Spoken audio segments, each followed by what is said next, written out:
थोड़ी देर बाद हम देखते हैं कि हिल अपने कमरे में डिनर टेबल पे बैठ के डिनर कर रहा था। खाते खाते वो बीच में ही रुक जाता है और अपना चम्मच नीचे रख के जिंगमू की ओर देखने लगता है।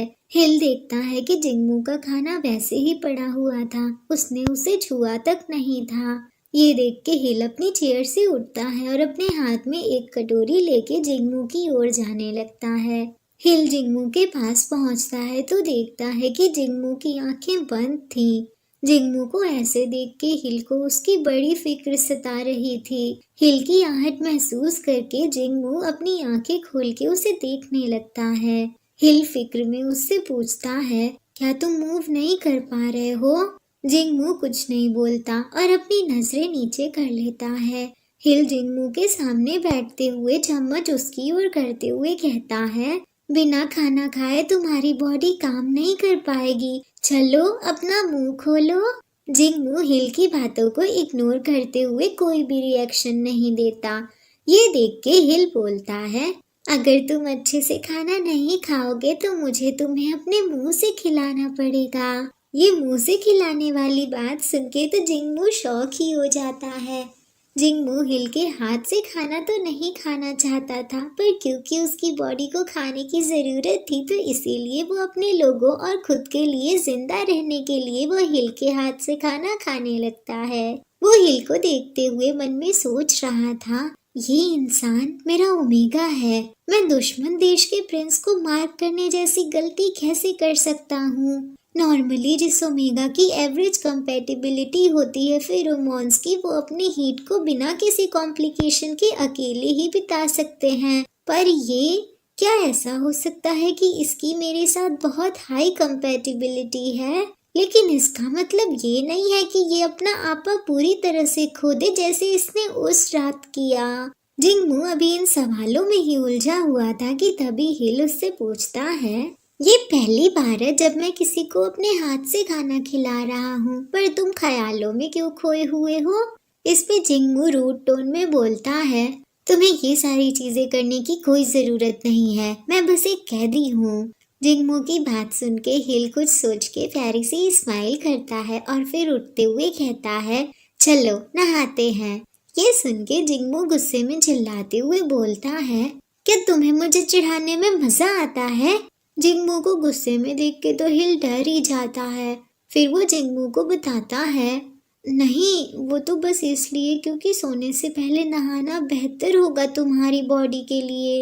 हिल की बात सुन के जिंगमू को रियलाइज होता है कि हिल तो सच में उसकी फिक्र कर रहा था। ये तो जिंगमू के लिए बहुत ही शॉकिंग था, क्योंकि उसने कभी ऐसा एक्सपेक्ट नहीं किया था कि उसके दुश्मन को उसकी फिक्र होगी। थोड़ी देर बाद हम देखते हैं कि जिंगमू को जबरदस्ती कपड़े उतार के बाथ में फेंक दिया गया था। वो भी बटलर ने ये सब किया था, जो कि जिंगमू के लिए बहुत ही ह्यूमिलिएटिंग था। बेचारा अपनी नजरें नीचे झुका के बैठा हुआ था। तभी हिल भी वहां आ जाता है। जिंगमू तो हिल को देखते ही रह जाता है।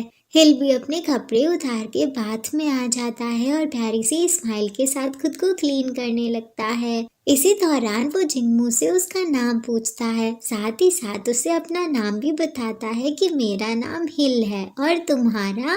जिंगमू हिल के सवाल का कोई जवाब नहीं देता।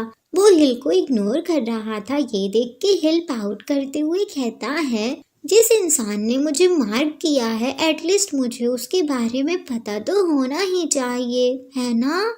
हिल को बहुत अच्छे से पता है कि जिंगमू से कोई बात कैसे निकलवानी है। देखो ना कैसे इसने तुरंत मार की बात कर दी। इसे भी पता है कि जिंगमू गिल्ट में इसे अपना नाम बता ही देगा, और होता भी कुछ ऐसा ही है। जिंगमू हिल को अपना नाम जिंगमू बता देता है, जिसे सुन के हिल प्यारी सी स्माइल के साथ बोलता है कि बहुत ही अच्छा नाम है।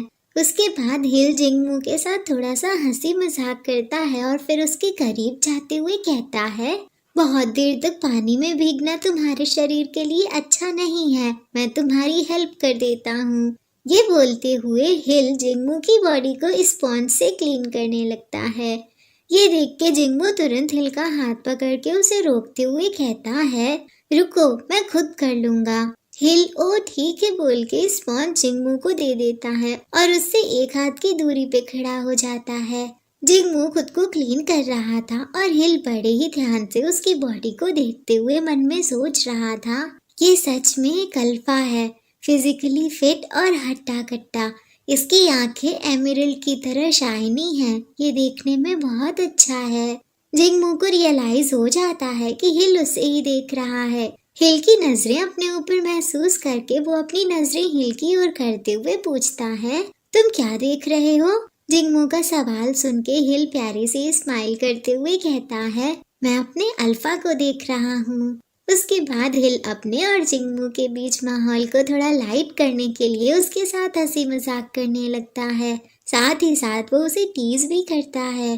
पर हिल ये बात भूल गया था कि जिंगमू के अंदर उसके लिए बहुत गहरी नफरत है, जिसे वो थोड़ा सा हंसी मजाक करके खत्म नहीं कर सकता था। इसकी वजह से जिंगमू हिल को नफरत भरी नजरों से देखते हुए बुरी बुरी चीजें बोलता है, जिससे हिल को बहुत ही ज्यादा हर्ट होता है।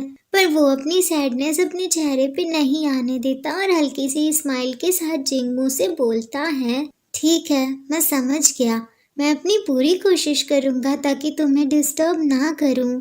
ये बोल के हिल तुरंत बात से बाहर निकलता है और वहां से चला जाता है। इधर जिंगमू अभी भी गुस्से में ही था।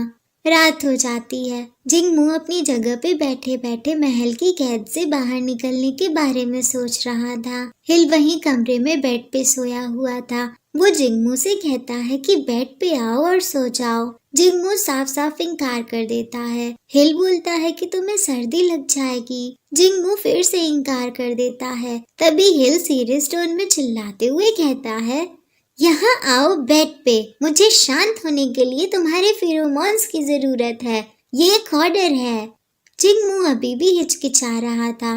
तभी हिल उसे बताता है कि फिक्र मत करो, मैंने इनहिबिटर्स लिए हैं, मैं प्रॉमिस करता हूँ कि तुम्हें टच नहीं करूँगा। हिल ये सारी चीजें कांपती हुई आवाज में बोल रहा था। जिंगमू फाइनली बेड पे जाके लेट जाता है और हिल के ऑर्डर्स मानते हुए खुद को ब्लैंकेट से कवर कर लेता है। फिर वो अपनी आंखें बंद करके धीरे धीरे अपने अल्फा फेरोमोन्स रिलीज करने लगता है हिल को सूद करने के लिए। थोड़ी देर बाद हम देखते हैं कि जिंगमू सो रहा था, तभी उसे कुछ आवाज सुनाई देती है। गाइस, आपको क्या लगता है ये आवाज किसकी हो सकती है? कहीं हिल किसी बड़ी मुसीबत में तो नहीं?